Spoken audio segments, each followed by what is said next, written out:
Hello friends, welcome to the class. My name is Sudhir. Let's start today session. हम लोग environment ecology पढ़ रहे थे। लास्ट वाली क्लास में हमने जितने important national park, wild life sanctuary, tiger reserve या बायोस्फीयर रिजर्व थे, उन सब को जितने एक साल में न्यूज़पेपर्स में थे उनको हमने कवर कर लिया। मैंने सेपरेट वीडियो इसलिए कर दिया ताकि आपको समझने में प्रॉब्लम ना हो। अब हम लोग समझने वाले हैं बायोडाइवर्सिटी, हॉट स्पॉट और होप स्पॉट क्या चीज़ होता है, इसको समझते हैं। देखिए, वो वाली वीडियो बहुत इंपॉर्टेंट। पिछले 4-5 दिनों में मैंने कोशिश करी कि जितने इंपॉर्टेंट करंट डेवलपमेंट हुए हैं नेशनल पार्क या in situ ex situ method of conservation में, उन सब को कवर कर लिया जाए। तो वो बड़े इंपॉर्टेंट थे, उनको आप प्लीज़ स्किप नहीं करेंगे। चलिए शुरू करते हैं। होप स्पॉट और हॉट स्पॉट के बारे में समझना। अगर आपको हिस्ट्री एंड कल्चर क्लासेस देखनी है तो अनअकैडमी पर अभिषेक श्रीवास्तव सर की क्लासेस देख सकते हैं। डिटेल जानकारी आपको डिस्क्रिप्शन में मिल जाएगी। साथ ही साथ आप TT100 करके कूपन कोड है, यूज़ कर सकते हैं ताकि आपको मैक्सिमम डिस्काउंट अवेल हो सके अनअकैडमी के कोर्सेज पे। चलिए, बायोडाइवर्सिटी हॉट स्पॉट्स क्या चीज़ है भाई? बायोडाइवर्सिटी हॉट स्पॉट आप देखते हैं इस इमेज में, आप देखिए तो बहुत सारे अलग अलग लोकेशन हैं जिनको हॉट स्पॉट के तौर पे घोषित किया गया है। अगर इंडिया की बात करें तो देखिए, वेस्टर्न घाट के आसपास इसको हॉट स्पॉट के तौर पे घोषित किया गया है। इधर हिमालयन रीजन, उसके अलावा इंडो बर्मन प्लेट जिसमें अंडमान निकोबार वाला एरिया आ जाता है, सुंडा लैंड, ये वाला इंपॉर्टेंट एरिया। इन 4 एरिया जो भारत से जुड़े हुए हैं, इनको बायोडाइवर्सिटी हॉटस्पॉट के तौर पे घोषित किया गया है। तो ये बायोडाइवर्सिटी हॉटस्पॉट का क्या मतलब है?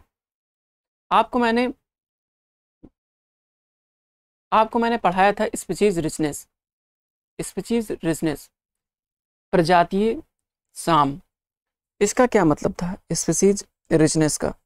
मैंने आपको बताया था कि जब किसी पर्टिकुलर प्लेस पे बहुत ज़्यादा मात्रा में बायोडाइवर्सिटी रहती है, बायोडाइवर्सिटी रिच वाला प्लेस होता है जहाँ पर ढेर सारे एनिमल्स या ढेर सारे अलग अलग प्रकार के प्लांट्स रहते हैं, तो उनको बोला जाता है कि ये रिच है। किस मामले में? बायोडाइवर्सिटी के मामले में बहुत रिच है। तो जब किसी प्लेस का रिचनेस बहुत ज़्यादा होता है, ठीक है, एक कंडीशन नंबर 1, जब किसी प्लेस का रिचनेस बहुत ज़्यादा हो, बहुत ज़्यादा मात्रा में बायोडाइवर्सिटी हो, बहुत ज़्यादा मात्रा में प्लांट और एनिमल हो, साथ ही साथ उस जगह का लगातार ह्यूमन या एंथ्रोपोजेनिक फोर्सेस के कारण से क्षय हो रहा हो, ठीक है, डिग्रेडेशन हो रहा हो, तो उसको जो इंटरनेशनल ऑर्गेनाइजेशंस हैं जैसे कि यूनाइटेड नेशंस, उसकी जो भी बॉडीज़ हैं इन्वायरमेंट से रिलेटेड, UNDP या फिर यूनेस्को, ये क्या करती हैं? हॉट स्पॉट के तौर पे घोषित कर देती कि हाँ भैया, यहाँ पर बहुत सारे एनिमल हैं जिनको प्रोटेक्ट करने की ज़रूरत है, साथ ही साथ एंथ्रोपोजेनिक फोर्सेस के कारण से इनकी संख्या लगातार कम हो रही है, इन पर बहुत प्रभाव पड़ रहा है, तो चलिए बायोडाइवर्सिटी इनको हॉट स्पॉट के तौर पे घोषित कर देते हैं, ऐसा कुछ। ठीक है, हमारे लिए काम की बात, दुनिया के हर बायोडाइवर्सिटी हॉट स्पॉट को जानने की ज़रूरत नहीं है। टोटल 36 है, ठीक है, 36 को जानने की ज़रूरत नहीं है। हमको जानने की ज़रूरत है सिर्फ और सिर्फ इंडिया के सिनेरियो का, इंडिया में क्या सीन है, इंडिया में कहाँ कहाँ पे। ठीक है, काकेकस जो माउंटेन है वो भी बायोडाइवर्सिटी हॉटस्पॉट के तौर पे घोषित किया गया है। ठीक है, ये इंपॉर्टेंट है थोड़ा सा। एंडीज पर्वत वगैरह, कोलोराडो वगैरह, ये सब हैं जो कुछ इंपॉर्टेंट फेमस हैं। ठीक है, मेडिटेरियन बेसिन को भी बायोडाइवर्सिटी हॉटस्पॉट के तौर पे घोषित किया गया है। ठीक है, पॉलिनेशिया और माइक्रोनेशिया के बहुत सारे एरिया में बायोडाइवर्सिटी, जापान को पूरी तरीके से बायोडाइवर्सिटी हॉटस्पॉट के तौर पे घोषित किया गया है।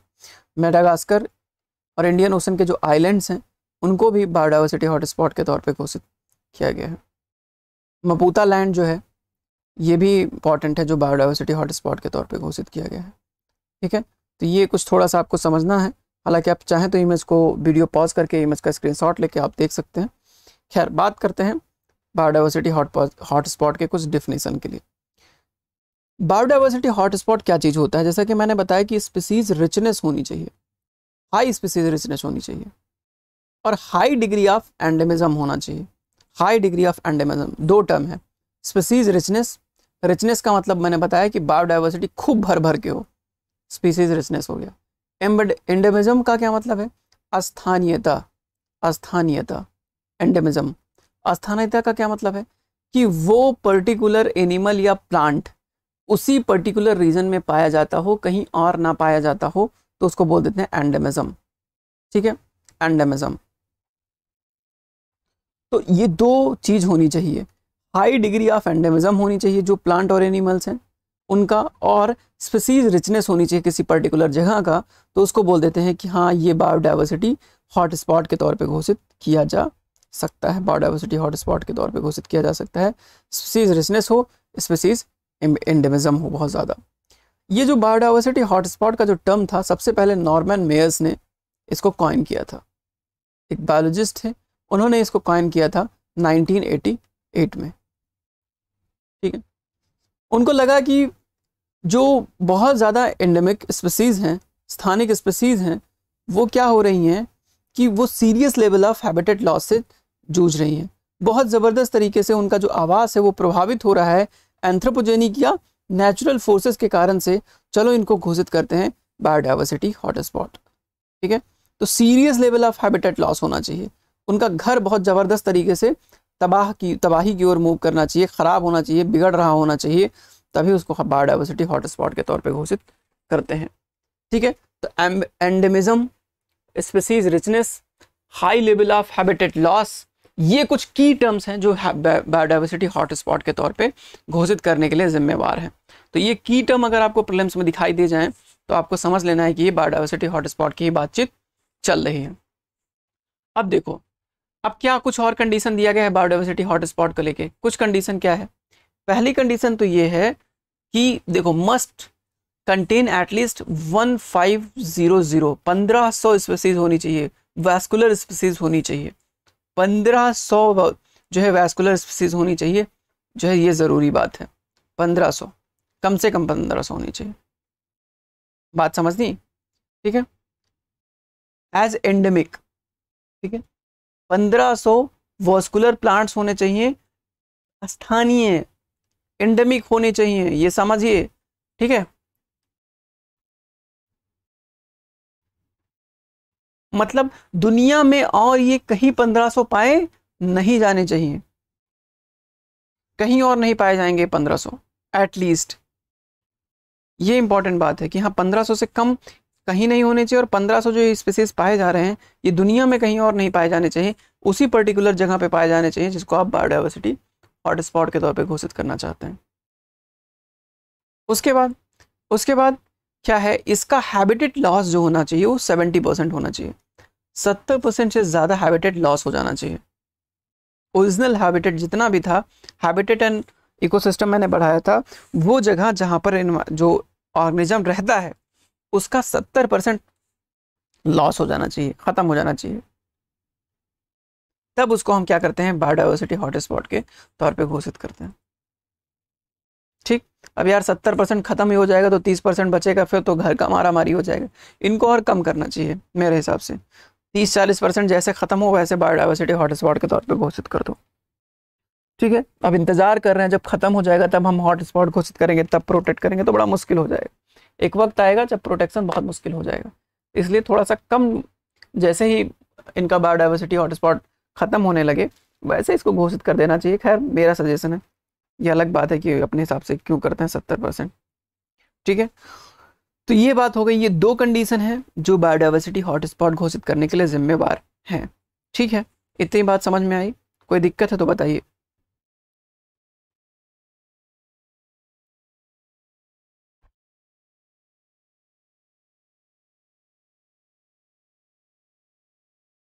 चलिए, आई होप कि इतनी बातों में समझने में कोई दिक्कत नहीं होगी। दुनिया में 36 एरिया हैं जो क्वालिफाई करते हैं हॉटस्पॉट के तौर पे, जो पूरे अर्थ के सरफेस का 2.5% रिप्रेजेंट करते हैं। 2011 में ईस्ट ऑस्ट्रेलिया रीजन को आइडेंटिफाई किया गया था 35वां बायोडाइवर्सिटी हॉटस्पॉट के तौर पे 2011 में। 2016 में नॉर्थ अमेरिकन कोस्टल प्लेन को आइडेंटिफाई किया गया 36वां बायोडाइवर्सिटी हॉटस्पॉट के तौर पे, नॉर्थ अमेरिकन कोस्टल प्लेन। इस इमेज में नहीं दिया गया है, मुझे लगा था कि इसमें दिया होगा। यहाँ ईस्ट ऑस्ट्रेलिया वाला तो दिया हुआ, देखिए ईस्ट ऑस्ट्रेलिया वाला दिया हुआ है, लेकिन ये नॉर्थ अमेरिका वाला नहीं दिया हुआ है। तो ये आप आइडेंटिफाई कर लीजिएगा, नॉर्थ अमेरिकन कोस्टल प्लेन वाला जो रीजन है बायोडाइवर्सिटी हॉटस्पॉट के तौर पे जिसको घोषित किया गया है। तो ये इंपॉर्टेंट फैक्ट है जिसको आपको याद रखना है बायोडाइवर्सिटी हॉटस्पॉट के तौर पे। अब बात कर लेते हैं इंडिया की बायोडाइवर्सिटी हॉटस्पॉट की। देखो, इंडिया में 4 रीजन हैं जिनको बायोडाइवर्सिटी हॉटस्पॉट के तौर पे घोषित किया गया है। जो इंटायर हिमालयन रीजन है, पाकिस्तान से लेकर तिब्बत, नेपाल, भूटान, चाइना और म्यांमार तक, ये सब इंटायर हिमालयन रीजन को घोषित किया गया है क्या, बायोडाइवर्सिटी हॉटस्पॉट के तौर पर। रीजन नंबर 1, पहला क्षेत्र हो गया बायोडाइवर्सिटी हॉटस्पॉट के तौर पे हिमालय वाला। दूसरा, Indo Burman plate, Indo Burman plate. इसमें क्या है, इसमें नॉर्थ ईस्ट इंडिया ये वाला रीजन, नॉर्थ ईस्ट इंडिया वाला रीजन ये वाला, ठीक है, जिसमें असम, अरुणाचल, मध्य प्रदेश, मेघालय वाले स्टेट आते हैं, नागा मिजोरम वाले, तो ये वाले, ठीक है, जो हिमालय रीजन से थोड़ा सा डिफर करते हैं।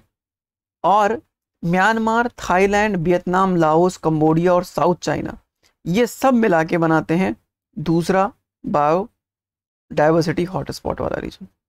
तो ऐसा नहीं है कि बायोडाइवर्सिटी हॉटस्पॉट किसी एक पर्टिकुलर देश का होता है, वो नहीं होता, वो तो बायोस्फीयर रिजर्व होता है, ठीक है, वो पर्टिकुलर देश में होता है मैप प्रोग्राम के तहत जो अभी घोषित किया गया है भारत में, पन्ना वाला, ठीक है।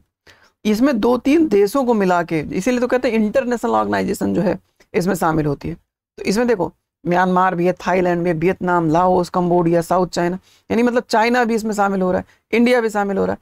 तो इंडो बर्मन प्लेट भी मतलब कहने का मतलब है कि भारत में भी लगता है ये एक बायोडाइवर्सिटी हॉटस्पॉट का एरिया, वो है इंडो बर्मन प्लेट वाला, ठीक।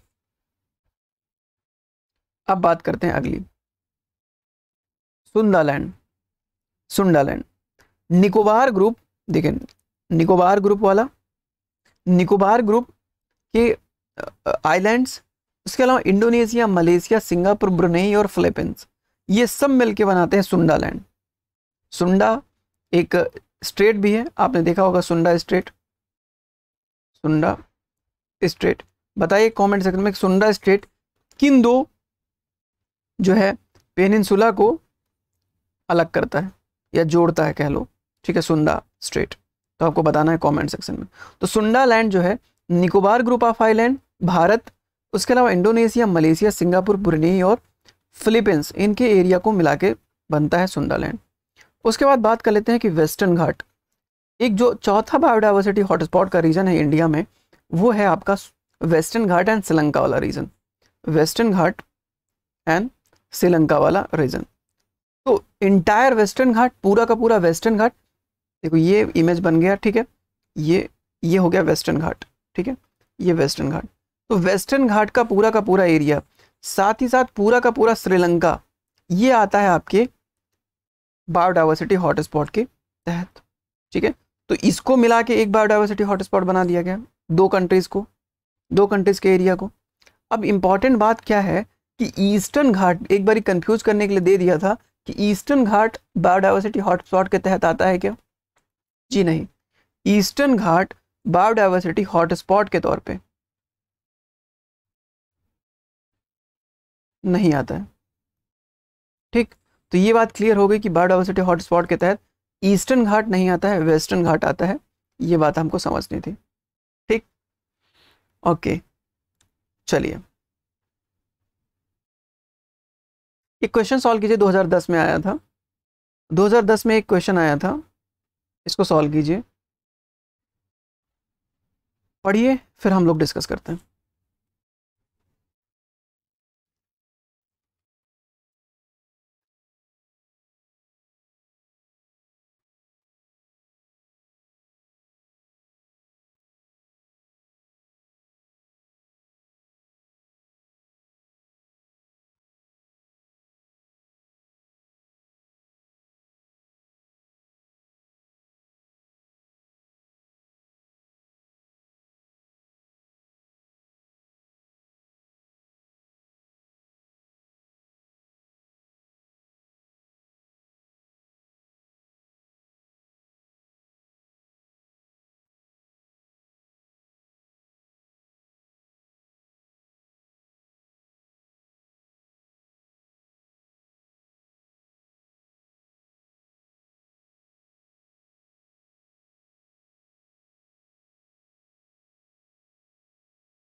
आई होप कि अब चीज़ें क्लियर हो गई होंगी।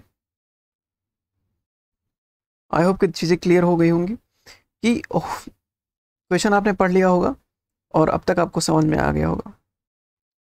अब तक जो चीज़ें पढ़ी हैं उससे ये चीज़ें बहुत ईजिली आप सॉल्व कर सकते हैं। इंडिया में 4 बायोडाइवर्सिटी, पहला ऑप्शन है कि biodiversity hotspot are located only in tropical region. क्या बताइए, ओनली ट्रॉपिकल रीजन में है? उस इमेज को देख के आपको क्या लगा था? इसलिए मैंने वो इमेज दिखाई थी आपको, उससे आपको एग्जैक्ट आइडिया लगे कि क्या आपको लगता है कि सिर्फ बायोडाइवर्सिटी हॉटस्पॉट सिर्फ ट्रॉपिकल रीजन में है। देखिए आप ध्यान से, ट्रॉपिकल रीजन मतलब 0 से 30 डिग्री, 0 से 30 डिग्री मान लो कि यहाँ, ऊपर से नीचे यहाँ, और यहाँ पर भी तो न्यूजीलैंड को भी बायोडाइवर्सिटी हॉटस्पॉट के तौर पे घोषित किया गया। इधर चिलियन विंटर रेनफॉल जो व्लाडिनियन फॉरेस्ट है, यहाँ पर भी बायोडाइवर्सिटी हॉटस्पॉट के तौर पे घोषित किया गया। इधर मेडिटेरियन बेसिन घोषित किया, इसको भी बायोडाइवर्सिटी हॉटस्पॉट के तौर पे घोषित किया गया। तो बहुत सारे ऐसे रीजन्स हैं जो बायोडाइवर्सिटी हॉटस्पॉट के तौर पे घोषित किए गए हैं, जो ट्रॉपिकल एरिया से बाहर है। ठीक है, जो ट्रॉपिकल रीजन से बाहर है। तो पहला ऑप्शन हो गया गलत हमारा। ठीक है, इंडिया हैज़ 4 बायोडाइवर्सिटी हॉटस्पॉट, जिसमें ईस्टर्न हिमालय है, eastern Himalaya, western Himalaya, western Ghat, Andaman Nicobar. बताइए इसमें क्या आपको लगता है कि सही है? पहली बात, सिर्फ और सिर्फ हिमालयन रीजन का टर्म यूज किया गया है, ईस्टर्न हिमालय टर्म नहीं यूज किया गया है, तो इसलिए ये चीज हट जाएगी। ईस्टर्न हिमालय जैसा कोई कॉन्सेप्ट नहीं है। ठीक है, ईस्टर्न हिमालय जैसा रीजन को नहीं काउंट किया जाता है। वेस्टर्न हिमालय से वेस्टर्न हिमालय भी, ये भी टर्म सही नहीं है। हिमालय रीजन अगर कह सकते हैं, हिमालयन रीजन, जिसमें ईस्टर्न और वेस्टर्न के जितने इंपॉर्टेंट पार्ट हैं उसको सेपरेट नहीं किया गया। ईस्टर्न एंड वेस्टर्न के जितने इंपॉर्टेंट हिमालयन रीजन हैं उन सब को जो है इसमें काउंट किया जाता है। साथ ही साथ वेस्टर्न घाट, हाँ वेस्टर्न घाट है। अंडमान निकोबार का जो एरिया है उसमें निकोबार आइलैंड का जो एरिया है उसको घोषित किया गया है हॉट स्पॉट के तौर पे। ठीक, तो इस प्रकार ऑप्शन नंबर 2 भी गलत हो रहा है, ऑप्शन नंबर पहला भी गलत हो रहा है, इसलिए ऑप्शन नंबर डी सही है। अब बात कर लेते हैं होप स्पॉट का। होप स्पॉट क्या वाला है भाई? होप स्पॉट, क्या किसी को पता है होप स्पॉट क्या चीज है?